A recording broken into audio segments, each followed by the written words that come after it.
आज पंचायत राज पानीय जल और ग्राम्योन्नयन विभाग खर्च दाबी आगत करागला। ये खर्च दाबी 2026-27 उद्दिष्ट अटे 34,104 कोटी 6,26,000 टंकार अटकल रखाई पंचायत राज विभाग पाई, जहाँकि गत वर्ष तुलन में 17% अधिक। से दृष्टि निश्चित भाव में ओडिशा प्रदेश जो गाँव रे पंचायत में रहुवा गरीब निसहाय चाषी मूलिया मानकर अधिक अधिक लाभ हो बोलिक मो अनुमय करुछि एवं 17% ग्रामांचल व्यवस्था भितर अधिक करिथिबा दृष्टि ये लोकंक सरकार बोली प्रतीयमान होछि। ये भी स्पष्ट अनुमान होछि दृष्टि माननीय मुख्यमंत्री मोहन माझी को ये सरकार को एवं समस्त जनसाधारण को और विभाग तरफ अभिनंदन जनाऊँ। यारी भितर जो लक्ष्य नहीं हम विभाग काम करुछि, कामर दुईटी व्यवस्था 25,103 कोटी 32,37,000 टंका ये योजना भित्तिक भाव में पंचायत राज कार्यान्वयन हम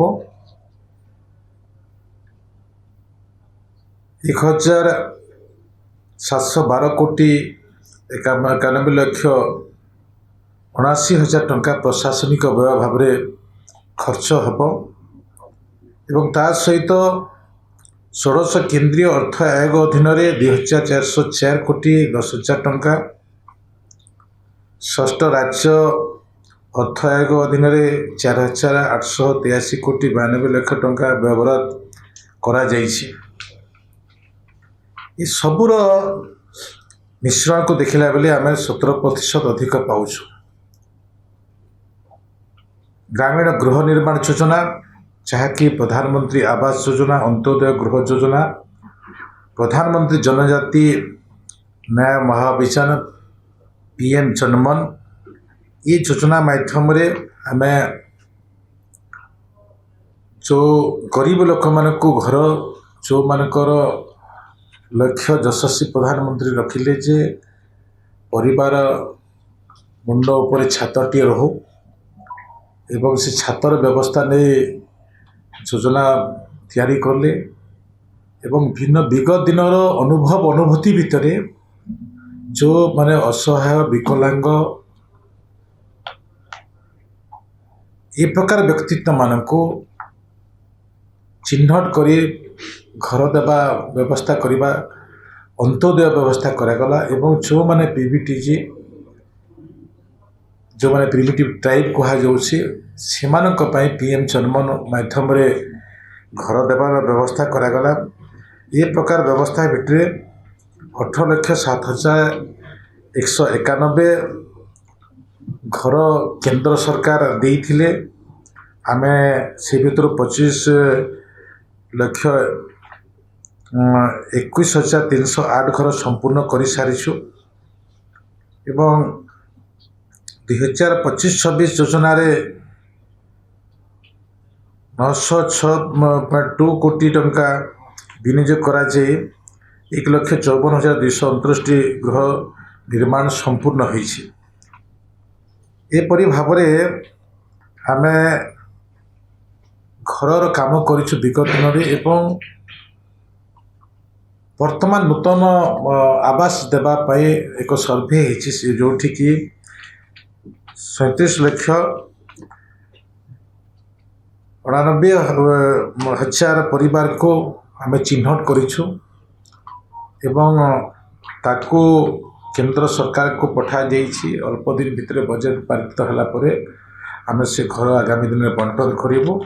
ଏ ପ୍ରକାର ବ୍ୟବସ୍ଥା ଭିତରେ ଚାଲିଛୁ ଏବଂ এই ହିସାବରେ ବଜେଟ୍ ଯେଉଁ ପ୍ରାବଧାନ ହେଇଛି 2,445 କୋଟି ଟଙ୍କା 26-27 ପାଇଁ ପ୍ରାବଧାନ ହେଇଛି ଏବଂ ଅନ୍ତୋଦୟ ଗୃହ ଯୋଜନା ପାଇଁ ଆମର 1,58,600 ଆମେ ହିତାଧିକାରୀଙ୍କୁ ଘର ଦେଇଛୁ।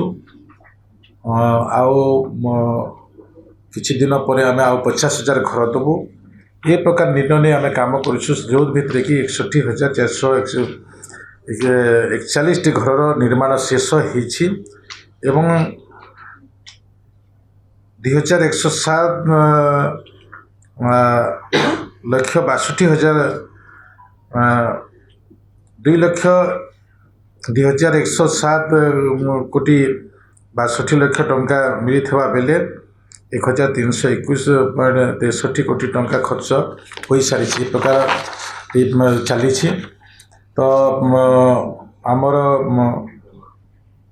26-27 ପାଇଁ ଯେଉଁ ବଜେଟ୍ ରଖାଯାଇଛି ଏଥିରେ 200 କୋଟି ଟଙ୍କାର ବ୍ୟବସ୍ଥା ହେଇଛି। ଜନଜାତି ଆଦିବାସୀ ନାୟକମାନଙ୍କ PM ଜନ୍ମନରେ ଯେଉଁ ଘର ଦିଆଯିବ ସେଥିପାଇଁ 30 କୋଟି ଟଙ୍କା ଦିଆଯାଇଛି। 41,131ଟି ପରିବାରକୁ ଆମେ ଘର ଦେଇଛୁ। ଆମେ ତାର ଭିତରୁ 29,503ଟି ସମ୍ପୂର୍ଣ୍ଣ ହୋଇଛି। ବାକି ଆମେ ସମ୍ପୂର୍ଣ୍ଣ କରିବୁ ଏ ପ୍ରକାର ନିର୍ଣ୍ଣୟ ନେଇଛୁ। ବିକଶିତ ଭାରତ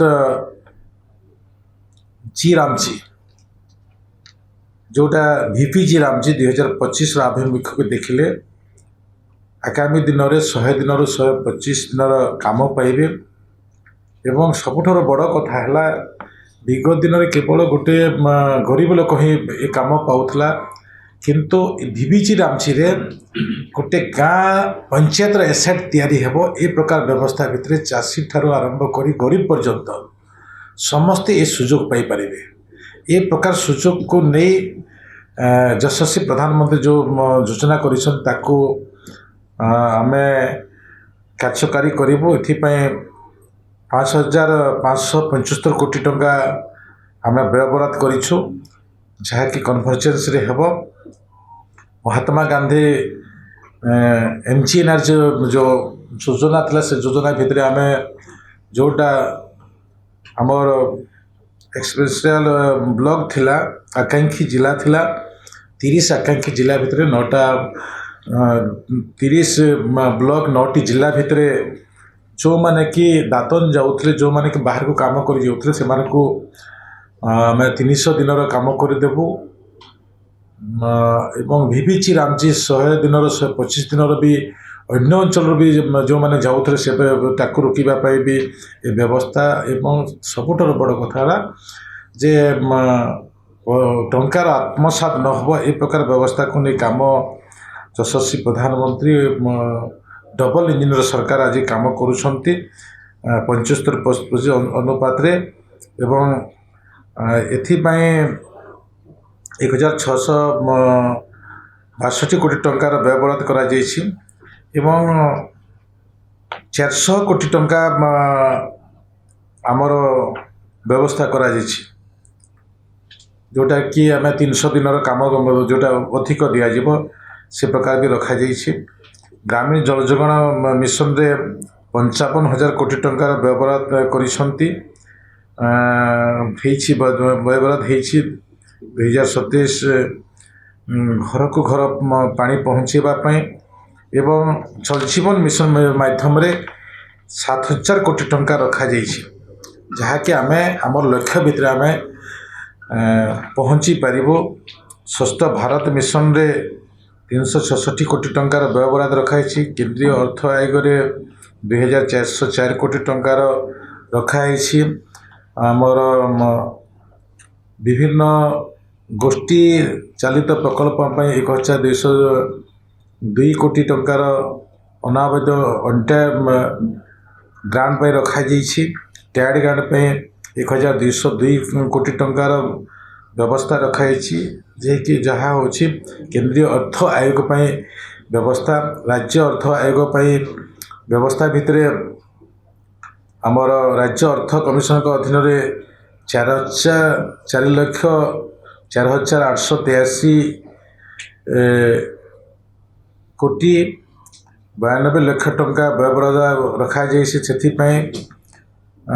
2030 कोटी टंकार हस्तांतर अनुदान ग्राम पंचायत जहाँकि 60-30-10% बंटन हम से रखाई विकसित गाँ विकसित ओडिशा 2036-47 जो संकल्प भितर 200 कोटी टंकार व्ययबराद रखाई नूतन राज्य क्षेत्र योजना कर्मबधिष्णु लाइवलीहुड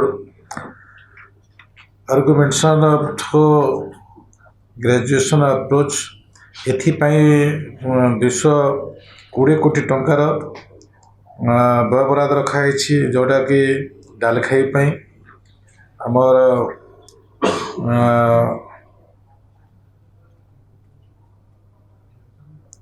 आमर 9टी जिला 30टी ब्लॉक में पैसा लेकर रखाई 36 मास अवधि विशिष्ट ये कार्यक्रम प्रत्येक परिवार तत्क्षणात आवश्यक 10,000 टंका 2टी किस्ती 50,000 टंकार उत्पादन संपत्ति सहायता तालीम प्राप्त स्वेच्छासेवी जरिया निरंतर प्रशिक्षण प्रदान करा माने आगामी दिन में आम 60,000 युवक युवती मान को ट्रेनिंग देवु से एसेट तैयारी हेबो एवं विभिन्न प्रशिक्षण व्यवस्था करा आमर डीडीजी को दीनदयाल उपाध्याय ग्रामीण कौशल योजना 65 कोटी टंकार व्ययबराद रखाई राष्ट्रीय ग्राम स्वराज अभियान 307 कोटी टंकार बजेट अटल कर हिसाब से आम सबुठार बड़ कथा है जे विगत दिन में पंचायत राज व्यवस्था को जो माने निर्माण करिछु बिजू बाबूंकर स्वप्न बोली कहते किंतु आज से माने अनुपस्थित रहिले ये सबुठार दुखर विषय पंचायत राज व्यवस्था को नहीं ये राज्य दिने गर्व अनुभव करथला एवं सेठी तांको नारे दल निर्माण हला किंतु से प्रबाद पुरुष को आज बिजू जनता दलर समस्ते भूलीगले कहीं उपस्थित रहिले ये सबुठार दुख लगुच कारण आज जो व्यवस्था लोकंक सरकार करिसंती यशस्वी प्रधानमंत्री नरेंद्र मोदी चेष्टा एवं लोकंकर मुख्यमंत्री मोहन माझी चेष्टा मोर विभाग जो अधिक अधिक काम कर प्रयास एवं योजना प्रस्तुत कर प्रयास भितर जो काम करिसंती से काम भितर ए काम ही न से उपस्थित न रहा सबुठार दुख विषय से दृष्टि नहीं ओडिशार विकास क्षेत्र जो गाँ अच्छी गाँव उन्नति से माने चाहूना ये संपूर्ण भाव में प्रतीयमान होगा मु अनुभव करुँच आज ग्राम्य उन्नयन विभाग जो विभाग को नहीं आम गर्व अनुभव करूँ एवं सबुठार बड़ कथा है ये ग्राम्य उन्नयन विभाग नमूना एपरी तैयारी होइछि आज गाँव व्यवस्था भितर मो विभाग ग्राम्य उन्नयन विभाग कमिशनर अछंती एवं ग्राम्य गाँ ठारो जो निर्णय होता है पंचायत से निर्णय होता पंचायत मोर विभाग भी सेक्रेटरी अछंती ता संगे संगे मो विभाग समस्त अधिकारी अछंती दुई विभाग समस्त अधिकारी अछंती मो निश्चित भाव में से जो योजना प्रस्तुत कर पंचायत राज एवं ग्राम्य उन्नयन विभाग में आजिकार ग्राम्य उन्नयन विभाग जदि रूपरेख तैयारी देखा आम आगामी दिन अनुभव कर जो अनुभव कि समस्त हृदय अच्छी जदि अटल जी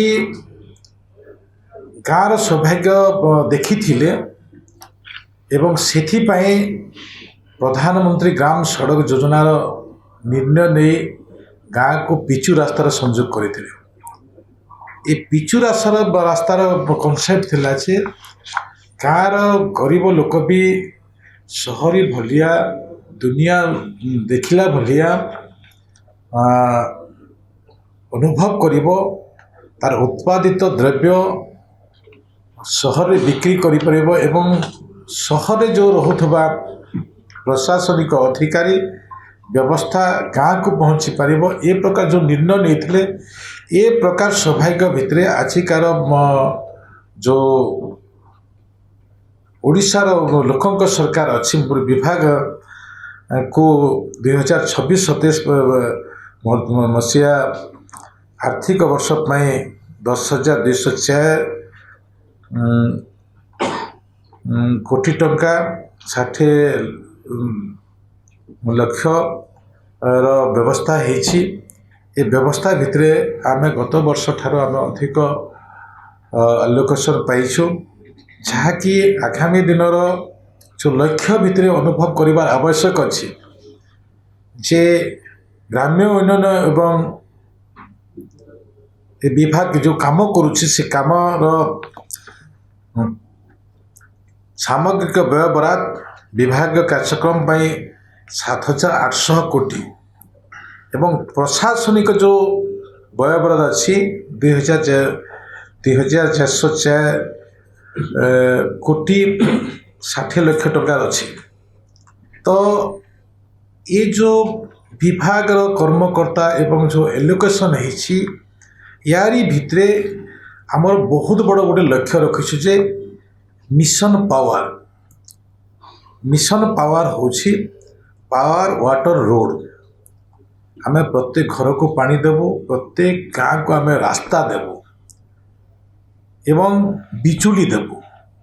ଯେଉଁ ବିଷୟ କି ମୌଳିକ ଆବଶ୍ୟକତାର 3ଟି ବିଷୟ ଗୋଟିଏ ପରିବାର ପାଇଁ, ଗୋଟିଏ ମଣିଷ ପାଇଁ ଆବଶ୍ୟକ ବୋଲି ମନେ କରୁଥିବା ଏ ବିଷୟ। ତ ସେ ଦୃଷ୍ଟି ନେଇ ଆମେ ସବୁଦିନିଆ ରାସ୍ତା ଦେବୁ, ଏ ପ୍ରକାର ବି ନିର୍ଣ୍ଣୟ ସବୁଦିନିଆ ରାସ୍ତା ଦେବୁ। ସେ ପ୍ରକାର ନିର୍ଣ୍ଣୟ ଭିତରେ ଆମେ କାମ କରୁଛୁ ଯେ ଯେତେ ରେଭେନ୍ୟୁ ଭିଲେଜ୍ ଅଛି ଓଡ଼ିଶା ପ୍ରଦେଶର ସବୁ ଗାଁକୁ ଆମେ କନେକ୍ଟିଭିଟି ଦେବୁ, ପିଚୁ ରାସ୍ତା ଦେବୁ। ଏ ପ୍ରକାର ନିର୍ଣ୍ଣୟ ନେଇ ଆମେ ଯେଉଁ କାମ କରୁଛୁ ଏଥିରେ ଆମ ଭାଗ ଅଛି। 2026-27 ବର୍ଷ ନିର୍ଦ୍ଧାରିତ ଲକ୍ଷ୍ୟ ରାସ୍ତା ନିର୍ମାଣ ଆମେ ରଖିଛୁ 9,700 କିଲୋମିଟର ନୂତନ ରାସ୍ତା ନିର୍ମାଣର ଲକ୍ଷ୍ୟ ରଖାଯାଇଛି। ଯେଉଁ ନୂତନ ରାସ୍ତା ହେବ ସବୁଠାରୁ ସମସ୍ତଙ୍କୁ ଆଶ୍ଚର୍ଯ୍ୟ ଲାଗିବ ଯେ ଆମ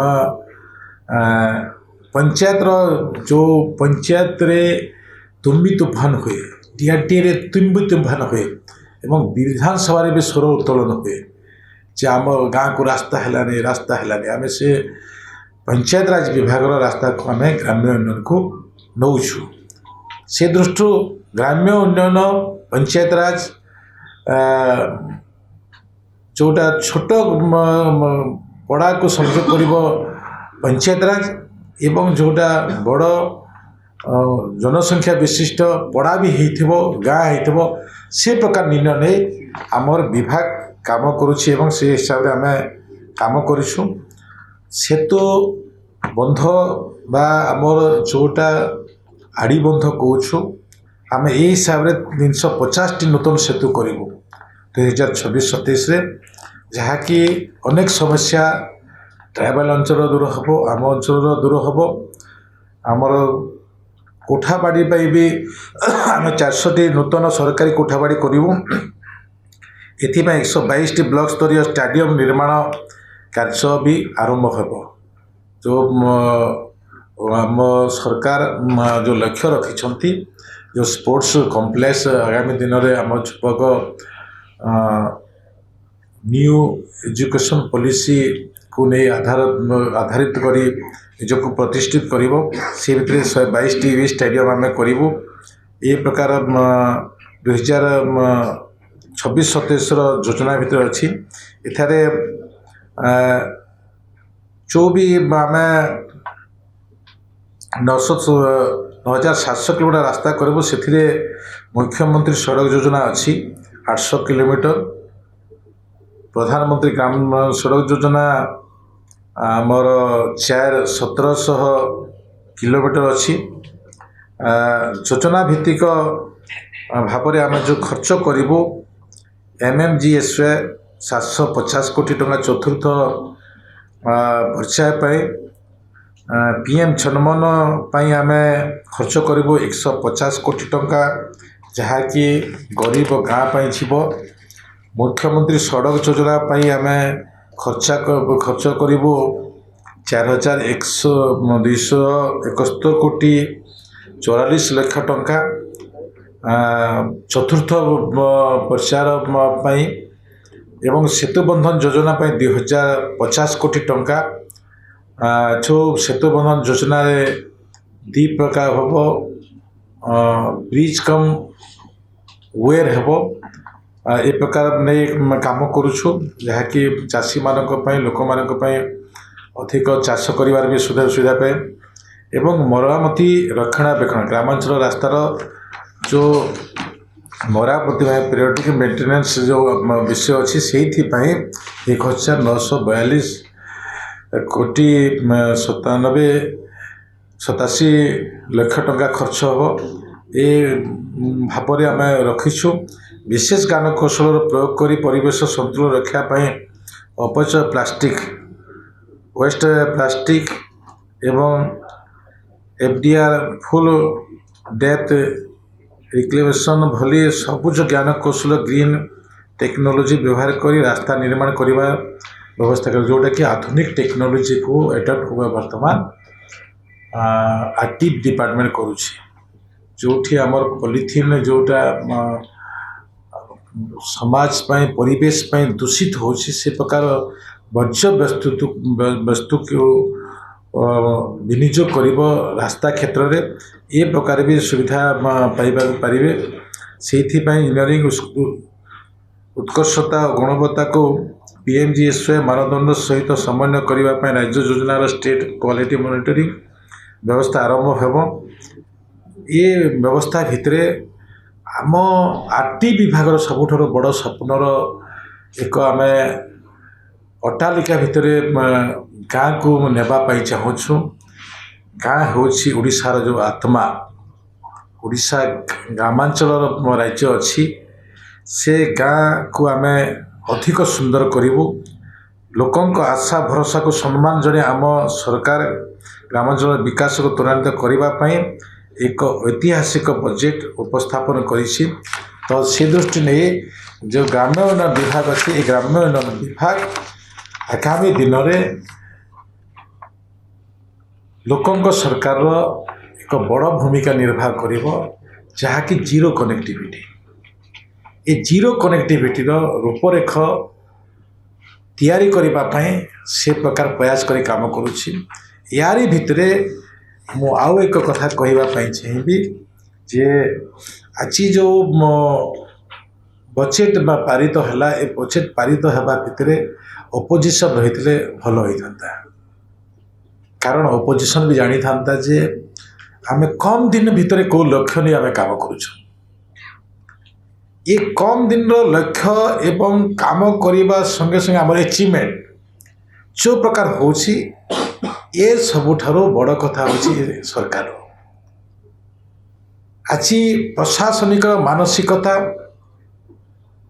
ଲୋକଙ୍କର ଆଗ୍ରହ, ସରକାରଙ୍କର ଯେଉଁ ଆବେଗତାର ସାଙ୍ଗରେ ତାକୁ ପ୍ରସ୍ଫୁଟିତ କରିବା, ଏ ପ୍ରକାର ନିର୍ଣ୍ଣୟ ନେଇ ଆଜି ସରକାରଙ୍କର ପ୍ରଶାସନିକ ଅଧିକାରୀ, ସରକାର ସମସ୍ତେ ମିଳିତ ଭାବରେ ବିଭାଗର ଯେଉଁ ଦୁଇଟି ବିଭାଗ ଅଛି, ପଞ୍ଚାୟତରାଜ ଏବଂ ଆର୍ଟି ବିଭାଗ, ଏ ଦୁଇଟି ବିଭାଗ ମିଳିତ ଭାବରେ ଆମେ ଯେଉଁ କାମ କରୁଛୁ, ନିଶ୍ଚିତ ଭାବରେ ମୋର ଦୀର୍ଘ ଦିନର ଅନୁଭୂତିରେ ମୁଁ ନିଜକୁ ଧନ୍ୟ ମନେ କରୁଛି ଯେ ଆଗାମୀ ଦିନରେ ମୋର ଓଡ଼ିଶା ଆଗକୁ ବଢ଼ୁ, ମୋର ଗାଁ ଆଗକୁ ବଢ଼ୁ, ଗାଁରେ ରହୁଥିବା ଗରିବର ସ୍ୱପ୍ନ ସାକାର ହେଉ। ଆଜିର ବଜେଟ୍କୁ ଅନୁଭବ କରି ମୁଁ ଏହା ଜଣାଇବା ପାଇଁ ଚାହୁଁଛି।